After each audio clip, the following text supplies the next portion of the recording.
Selamat datang di channel Lubang Horor. Jangan lupa like, komen, dan subscribe agar channel Lubang Horor ini terus semangat dan terus berkembang. Tanpa banyak basa-basi, ayo kita mulai ceritanya.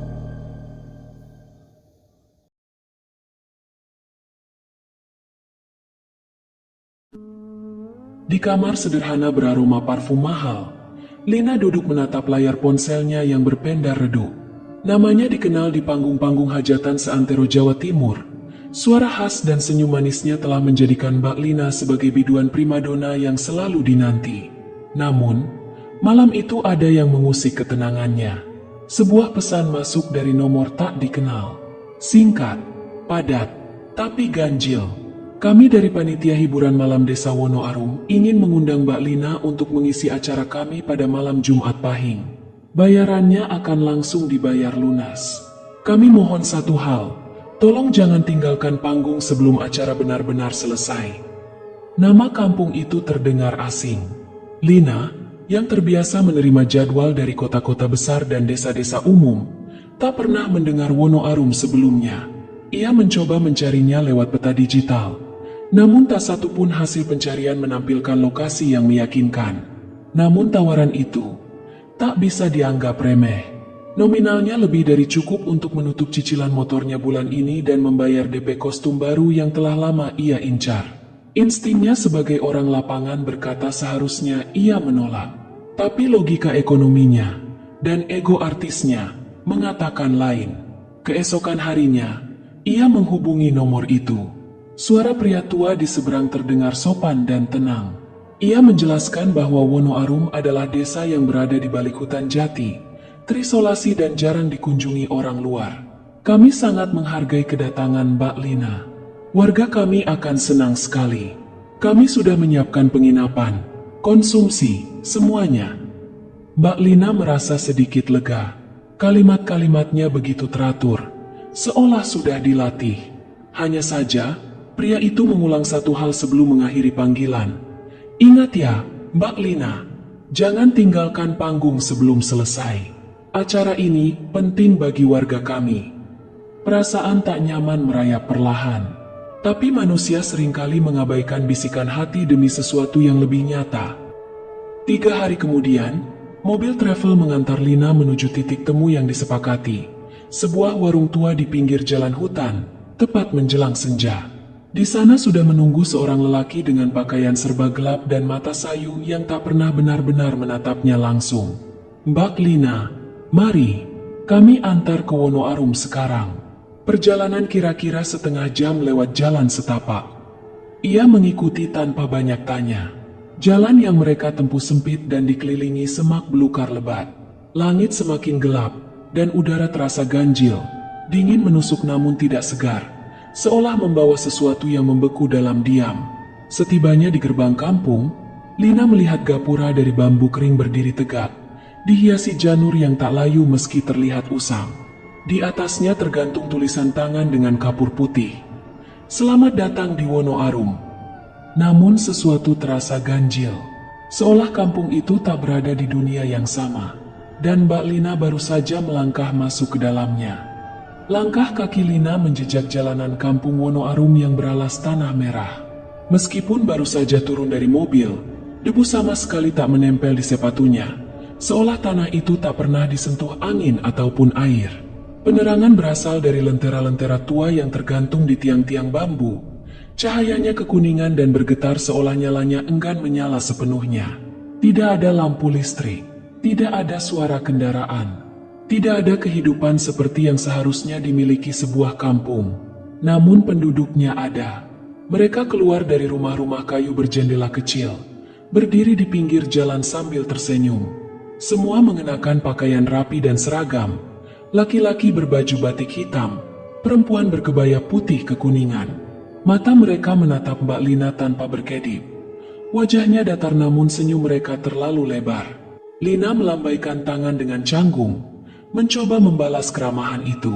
Tapi senyum-senyum itu tak mengendur. Mereka hanya menatap, membeku, seperti patung yang diberi nyawa setengah hati. Suara tapak kakinya terdengar terlalu jelas di antara keheningan yang memekakan. Rumah singgah Mbak Lina di sini, ujar si pengantar, menunjuk pada rumah panggung yang tampak bersih namun kosong, seolah tak pernah benar-benar ditinggali.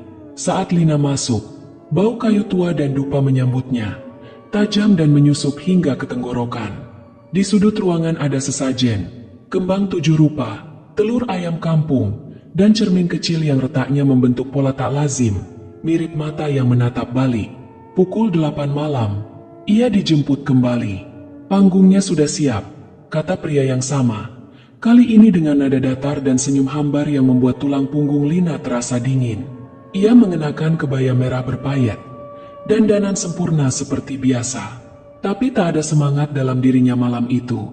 Hanya rasa asing yang tumbuh makin pekat.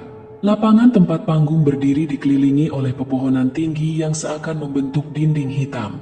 Panggungnya sederhana, tapi dihiasi kain-kain merah tua dan kuning pudar, serta payung-payung antik yang mengambang tanpa tali, bergerak pelan seolah tertiup angin yang tak terasa. Penonton sudah duduk rapi di atas tikar-tikar pandan. Wajah-wajah yang sama, senyum-senyum yang sama, tatapan kosong yang membuat Mbak Lina ingin membatalkan semuanya. Namun musik dangdut pun mengalun. Suara kendang elektronik berdentum lemah dari speaker lawas, lalu perlahan membesar. Lina mengambil mikrofon, yang terasa dingin sekali, terlalu dingin untuk sekadar logam. Ketika ia mengucapkan salam pembuka, suara tepuk tangan membahana, tapi ada yang janggal. Tepuk tangan itu terdengar seperti retakan kayu yang dipatahkan bersamaan. Tak ada satupun dari mereka yang terlihat benar-benar bergerak. Tangan mereka tak terangkat, tapi suara tepuk tangan terus bergema. Dengan ragu, Mbak Lina memulai lagu pertama. Suaranya tetap merdu, seperti biasa, tapi ada yang berbeda malam itu. Iringan musiknya lambat, seolah diputar dari dunia lain, dan penonton tak bergeming. Mata mereka terbelalak menatapnya. Beberapa senyum makin lebar, gigi-gigi mereka terlihat terlalu putih dan rapat. Dan udara itu, dinginnya bukan seperti udara malam biasa.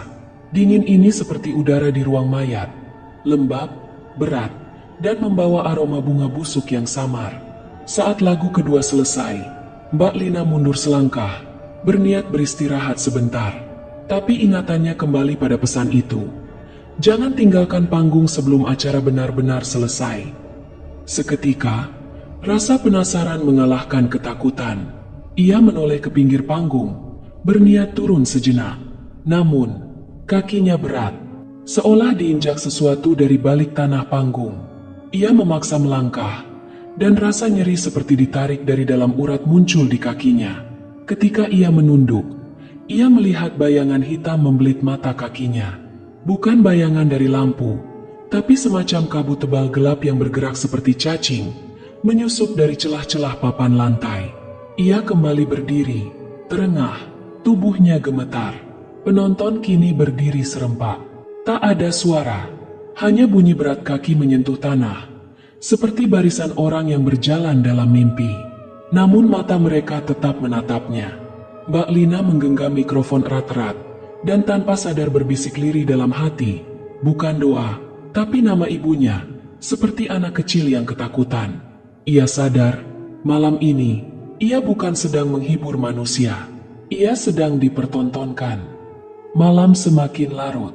Langit di atas Wonoarum tidak lagi tampak seperti langit biasa. Mbak Lina masih berdiri di atas panggung yang kini terasa seperti altar. Kakinya sudah tak sanggup lagi digerakkan. Mikrofon di tangannya dingin seperti es, tapi ia menggenggamnya erat, seperti satu-satunya penghubung dengan kenyataan. Suara musik masih mengalun, tapi asalnya tidak lagi jelas. Speaker yang tadi menyala kini mati. Tak ada kabel, tak ada alat, tapi suara kendang dan suling terus berdenting, perlahan tapi pasti. Penonton masih berdiri, barisan yang sempurna, tak bergeming. Wajah mereka tampak lebih pucat dari sebelumnya, seperti lilin meleleh yang mengeras. Mata-mata itu tidak hanya menatap, tapi menyerap, dan senyum mereka kini bertambah banyak. Beberapa di antara mereka memiliki 2 mulut, satu di wajah, dan satu lagi di leher, tersenyum bersamaan. Terbuka perlahan seperti belahan kulit yang dipaksa terbuka. Mbak Lina mencoba bernyanyi lagi. Suaranya terdengar fals, goyah, tapi tak ada yang peduli. Penonton tetap berdiri diam. Namun, di antara irama musik yang lambat, terdengar bunyi lain, halus tapi menusuk, seperti desis ular yang panjang, bersumber dari tanah di bawah panggung. Desis itu membentuk bisikan. "Jangan berhenti, kami haus suara." Telinga Lina bergetar. Ia menoleh ke sisi panggung, berharap ada kru atau siapapun yang bisa dimintai tolong. Tapi tak ada siapa-siapa. Bahkan pria pengantar tadi telah menghilang. Yang ada hanya hutan yang berdiri seperti dinding kelam. Dan di sela-selanya sesuatu sedang bergerak. Seperti kerumunan tubuh merangkak tanpa tulang. Ia menjerit dalam hati. Namun tubuhnya tetap berdiri. Musik terus berdenting. Lagu ketiga pun dimulai sendiri. Tanpa perintah. Lagu lama yang bahkan ia tak pernah hafal. Namun anehnya bibirnya bergerak sendiri. Menyanyikannya dengan sempurna. Suaranya bukan lagi suara Lina, tapi suara perempuan lain. Di tengah lagu itu, penonton mulai bergerak. Barisan demi barisan berjalan maju. Langkah-langkah mereka pelan tapi pasti. Mata tetap menatap, mulut tetap tersenyum. Lina ingin kabur. Ia mencoba memutar tubuhnya, tapi punggungnya terasa kaku. Tulangnya seperti membatu. Suhu tubuhnya turun drastis. Napasnya mengepul walau tak ada angin. Tiba-tiba, dari barisan paling depan, seorang anak kecil, atau sesuatu yang menyerupai anak kecil, membungkuk ke depan. Wajahnya gelap, matanya bulat kosong, dan dari mulutnya yang terbuka mengalir darah hitam pekat. Ia berbisik pelan namun jelas, "Kalau Mbak turun, mereka akan marah." Lina bergetar. Ia menangis tanpa suara. Air matanya mengalir tapi tubuhnya tak bisa merespons. Ia tahu, malam ini bukan soal manggung atau tidak. Ini tentang bertahan hidup, atau menjadi bagian dari mereka. Ia teringat pesan awal, "Jangan tinggalkan panggung sebelum acara benar-benar selesai." Musik berhenti tiba-tiba. Keheningan menyelimuti seperti selimut tebal yang menyesakan. Penonton serempak duduk kembali. Seperti patung tanah liat yang menunggu perintah. Lina tidak tahu berapa lama ia sudah di atas sana. Rasanya seperti berhari-hari. Tubuhnya lemas, tenggorokannya kering. Tapi suara musik kembali muncul. Lagu berikutnya dimulai lagi, dan lagi, dan lagi. Dan setiap lagu, suara penontonnya makin banyak. Karena kini, dari pepohonan di sekeliling, muncul sosok-sosok baru. Makhluk-makhluk tinggi kurus dengan wajah tertutup rambut panjang, tangan menjuntai dan mulut besar yang terus membuka, seolah menelan suara yang ia nyanyikan. Mereka tak berwajah, tapi mereka ikut tersenyum. Dan malam itu belum selesai. Fajar tak pernah datang di Wonoarum. Mbak Lina membuka matanya dalam gelap yang sama seperti malam sebelumnya. Ia masih berdiri di atas panggung, mikrofon masih tergenggam erat. Dan tubuhnya kini terasa seperti kaku dalam lilin. Tapi musik telah berhenti. Penonton sudah tak ada. Hanya lapangan kosong, panggung sunyi, dan hutan yang mendekat. Pohon-pohon yang semula di kejauhan kini seperti tumbuh lebih dekat ke panggung. Batangnya tinggi menjulang, kulitnya menghitam dan berdenyut pelan seperti makhluk hidup yang mengintai. Angin mulai berhembus pelan, tapi yang dibawanya bukan kesejukan, melainkan bau amis bercampur kemenyan basi. Mbak Lina perlahan turun dari panggung. Kakinya sudah bisa bergerak. Walau gemetar, ia mengira semua telah berakhir. Mungkin ia pingsan. Mungkin ini mimpi buruk yang akhirnya berlalu. Tapi langkahnya membawa ke jalan yang salah. Ia berbelok ke arah rumah singgah tempat ia menginap malam sebelumnya. Tetapi yang ia temukan hanya rumah-rumah panggung serupa. Semua berjajar rapi dan tak satu pun memiliki pintu. Jendela-jendela memancarkan cahaya kuning lembek, seperti cahaya dari dalam perut makhluk hidup. Setiap kali ia mencoba mendekat, rumah itu terasa bergerak. Ia berlari ke jalan keluar, tempat mobilnya diparkir semalam. Tapi jalan itu tak ada. Yang ada hanya lorong tanah panjang dengan dinding pepohonan di kiri kanan.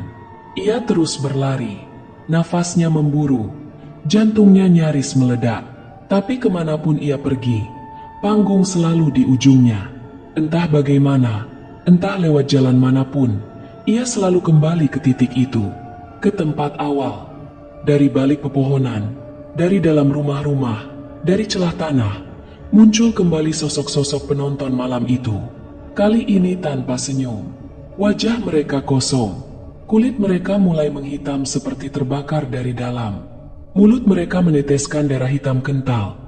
Mata mereka seperti meneteskan air mata, tapi bukan air, melainkan serpihan kaca kecil yang jatuh satu persatu ke tanah. Mereka berdiri mengelilinginya. Mbak Lina mencoba menjerit, tapi suaranya tak keluar. Hanya hembusan napas pendek, seolah ada tangan tak terlihat yang mencekik lehernya dari dalam. Ia jatuh berlutut. Mikrofon masih di tangannya. Dan suara itu kembali. Nyanyikan kami, pulangkan kami. Bisikan-bisikan itu muncul dari segala arah.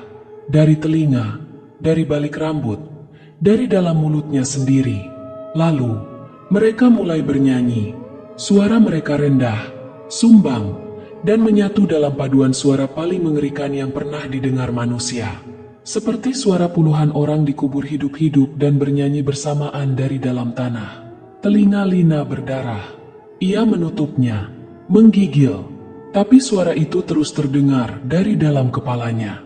Ia kembali berdiri, tidak karena ia mau, karena tubuhnya dipaksa berdiri, ditarik oleh kekuatan tak kasat mata. Mikrofon terangkat sendiri, dan musik kembali terdengar. Kali ini bukan dangdut, tapi nada-nada gamelan lambat yang dimainkan dalam tempo kematian. Penonton mulai bergerak. Tubuh mereka berayun pelan seperti dalam upacara sakral. Tapi wajah-wajah itu mulai berubah. Satu demi satu menjadi cermin dari Lina sendiri. Mereka semua memakai wajahnya. Wajahnya sendiri yang menatapnya dari tubuh orang lain. Senyum yang tak ia kenali. Mata yang menyeringai dengan sorot tak manusiawi. Ia menangis, tapi tak bisa berhenti bernyanyi. Dan saat lagu terakhir selesai, langit runtuh. Bukan secara harfiah, tapi rasa dunia ini, Wono Arum, seakan pecah seperti kaca. Tanah bergetar, pohon-pohon mengerang, rumah-rumah roboh dan mengeluarkan suara jeritan anak-anak. Mbak Lina berlari, entah bagaimana, tubuhnya seperti melayang, terdorong keluar oleh pusaran kekacauan. Kampung itu runtuh seperti mimpi buruk yang kehilangan bentuknya. Dan ketika ia membuka mata, tubuhnya terbaring di tepi hutan, dengan mikrofon masih dalam genggaman. Tapi malam belum benar-benar selesai. 3 hari setelah jadwal manggung Mbak Lina yang tak pernah selesai, warga mulai resah. Ponsel Lina tak aktif. Sopir sewaan yang mengantarnya tak pernah kembali. Tak ada jejak, tak ada kabar. Beberapa mengira ia kabur, mungkin diculik, atau celaka di jalan. Namun ada juga yang mulai berbisik tentang kampung Wono Arum, kampung yang tak pernah ada dalam peta. Hari keempat, seorang pencari kayu bernama Pak Suro berjalan menyusuri tepian hutan selatan lereng Gunung Andong. Hutan itu terkenal angker, tempat orang-orang enggan singgah. Tapi pagi itu, ia melihat sesuatu di bawah pohon besar warudoyong yang konon ditanam di atas kuburan massal zaman penjajahan. Sesosok tubuh perempuan, pakaian panggung berkilau, lusuh dan berlumpur. Rambut acak-acakan seperti habis dicabut paksa oleh tangan-tangan liar. Kulit tubuhnya keabu-abuan, penuh bekas lecet seperti digores ranting atau kuku.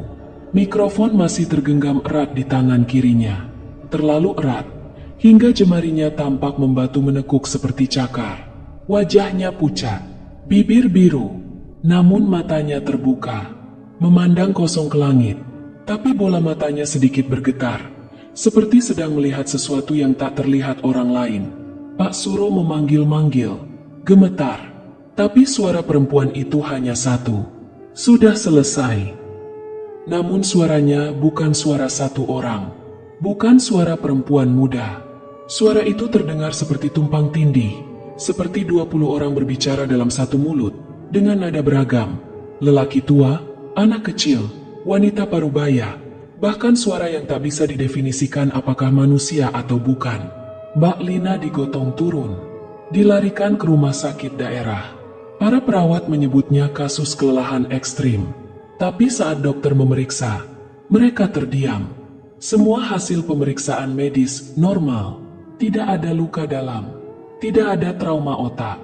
Bahkan tekanan darahnya seperti orang tidur biasa. Tapi yang tidak biasa adalah ini. Setiap malam, dari dalam ruang rawatnya, terdengar musik dangdut. Bukan dari speaker, bukan dari ponsel, tapi dari dalam dirinya. Suara itu terdengar sayup di lorong rumah sakit. Seperti dibunyikan dari balik tulang rusuknya. Lantunan lagu-lagu lama, yang bahkan sudah tak dikenal generasi sekarang. Lagu-lagu yang tidak pernah direkam, tidak pernah dipopulerkan. Perawat yang mendekat mengaku melihat siluet orang-orang berdiri mengelilingi ranjang Lina. Tapi ketika lampu dinyalakan, ruangan kosong. Seorang penjaga malam sempat merekam suara dari dalam ruangan. Ketika diputar ulang, terdengar suara nyanyian dan jeritan, bukan dari satu orang, tapi puluhan. Dalam rekaman itu, terdengar jelas suara berat yang membisik, "Kami ikut, kami tak bisa pulang." Besoknya, penjaga itu ditemukan pingsan di kamar mandi. Lidahnya tergigit sampai nyaris putus. Di dadanya, tercoret 5 garis panjang seperti cakaran, padahal tidak ada tanda-tanda benda tajam. Dokter mencoba menginterogasi Lina, tapi setiap ia membuka mulut, suara lain yang keluar. Kadang ia bicara seperti anak kecil, kadang seperti orang Belanda tua, kadang hanya tertawa panjang seperti rekaman rusak. Tapi selalu sambil menggenggam mikrofon. Mereka mencoba melepaskannya dari tangan Lina. Tapi saat disentuh, mikrofon itu terasa panas dan berdetak seperti jantung. Seorang dokter magang yang memaksakan diri menariknya malah jatuh kejang, dan setelah sadar, ia terus menyanyi sendiri selama berjam-jam, sampai pita suaranya robek. Ia tak ingat apa-apa, kecuali satu kalimat, "Panggung belum selesai." Kini, kamar tempat Lina dirawat dikosongkan. Tak ada yang berani masuk kecuali 2 perawat khusus yang berganti setiap 4 jam, ditemani pendeta dan ustaz secara bergantian. Tapi mereka semua sepakat akan satu hal, Mbak Lina mungkin telah kembali, tapi bukan sendirian. Ia membawa sesuatu, atau lebih tepatnya, mereka, dan mereka belum puas. Malam ke-7 sejak Mbak Lina ditemukan, rumah sakit daerah kecil itu berubah menjadi tempat yang tak lagi sama. Koridor-koridor menjadi lebih senyap dari biasanya. Lampu-lampu sering berkedip sendiri tanpa sebab. Beberapa perawat mengaku melihat bayangan-bayangan menari di dinding, seperti siluet orang yang bergoyang di tengah keramaian panggung. Padahal ruangan kosong. Mbak Lina kini tidak lagi berbicara. Ia hanya duduk diam di ranjangnya, menatap lurus ke dinding yang putih bersih. Tapi tubuhnya tak pernah benar-benar diam. Jari-jarinya tetap mencengkeram mikrofon yang kini sudah menempel seperti bagian dari tubuh. Bahkan kulit dan logam mikrofon seolah telah menyatu, menyisakan bau hangus samar seperti logam terbakar. Setiap malam, suara musik dangdut kembali terdengar. Tapi musik itu pelan, lambat, dan semakin hari, nadanya terdengar seperti distorsi suara manusia yang menyiksa telinga. Seolah ada yang mencoba meniru musik dunia manusia, tapi tidak benar-benar mengerti caranya. Beberapa pasien yang sekamar dengannya mulai mengeluh mimpi buruk. Seorang anak laki-laki berkata ia melihat banyak orang bertopeng wajah Mbak Lina berdiri di atas tempat tidurnya. Seorang ibu muda menangis histeris karena mengaku mendengar suara anaknya sendiri bernyanyi dari dalam dinding. Malam itu, seorang suster parubaya yang biasa menjaga Lina sendirian, nekat membuka catatan medis pasien. Ia penasaran, siapa sebenarnya Lina, dan apa yang terjadi. Tapi saat ia membuka berkas, selembar kertas tua jatuh dari map. Bukan dokumen medis, melainkan undangan kecil, berwarna kusam, dengan tinta merah darah. Tertulis di sana, undangan pementasan tunggal, malam persembahan di panggung Wono Arum. Hadir adalah kehormatan, pulang adalah pengkhianatan. Suster itu pingsan seketika. Keesokan harinya, Lina menghilang dari kamar rawatnya. Tak ada CCTV yang menangkap kepergiannya. Semua rekaman dari jam 2 sampai pukul 3 dini hari hanya menampilkan layar hitam dengan suara statis, diselingi suara orang bernyanyi dengan nada yang salah. Ruangannya kosong, mikrofon pun lenyap. Namun di taman belakang rumah sakit, ditemukan sesuatu yang mengerikan. Bekas lingkaran tanah yang menghitam, seperti bekas terbakar. Tapi bau yang tercium bukan bau api, melainkan aroma dupa tua dan darah basi. Di tengah lingkaran itu, tertanam sebuah tiang kecil dari kayu jati yang membusuk. Dan di ujung tiang itu, tergantung potongan kertas bertuliskan satu kata, rekaman. Seminggu kemudian, kejadian ganjil mulai merambat keluar. Beberapa warga desa yang pernah menonton konser dangdut Mbak Lina mengaku mulai mendengar suara musik dari dalam rumah mereka, terutama menjelang tengah malam. Musiknya persis seperti saat Lina manggung dulu, lengkap dengan tepuk tangan penonton yang terdengar terlalu keras, terlalu rapi, dan tanpa jeda. Seorang pemuda iseng merekam suara itu dengan ponsel. Ketika diputar ulang, muncul wajah Lina dalam video. Padahal ia tidak sedang memotret siapapun. Wajah itu menyanyi sambil menangis. Air matanya hitam seperti oli. Dan di belakangnya, barisan penonton berdiri. Mereka tidak bergerak. Mereka hanya menatap kamera. Dan ketika pemuda itu menonton rekaman itu berulang kali, ia mulai mendengar bisikan. Sekarang giliranmu, panggungmu menunggu. 3 hari setelahnya, pemuda itu ditemukan menghilang di tengah ladang kosong. Di tempat terakhir ia terlihat, warga menemukan sebuah speaker tua yang masih menyala. Dari dalamnya, mengalun lagu dangdut dengan suara serak yang sangat familiar. Suara Mbak Lina. Kini, cerita tentang kampung Wonoaru menyebar di dunia maya. Tapi setiap yang membaca terlalu dalam, atau mencari tahu terlalu jauh, mulai mengaku diganggu. Mendengar suara musik dalam mimpi. Melihat kerumunan wajah pucat berdiri di jalan yang sepi. Dan beberapa, tiba-tiba lenyap tanpa jejak. Masyarakat pun mulai percaya. Wonoaru bukan hanya tempat, ia kini adalah panggung gaib yang bergerak, mencari penonton baru, dan biduannya sudah tidak lagi manusia. Karena siapapun yang mendengar lagu terakhirnya, akan menjadi bagian dari pertunjukan selanjutnya. Dan panggung itu, bisa muncul di mana saja. Demikianlah kisah kali ini, tentang Mbak Lina, seorang biduan yang menghilang setelah menerima undangan dari tempat yang tak tercatat di peta. Dan tentang panggung yang tak pernah benar-benar usai.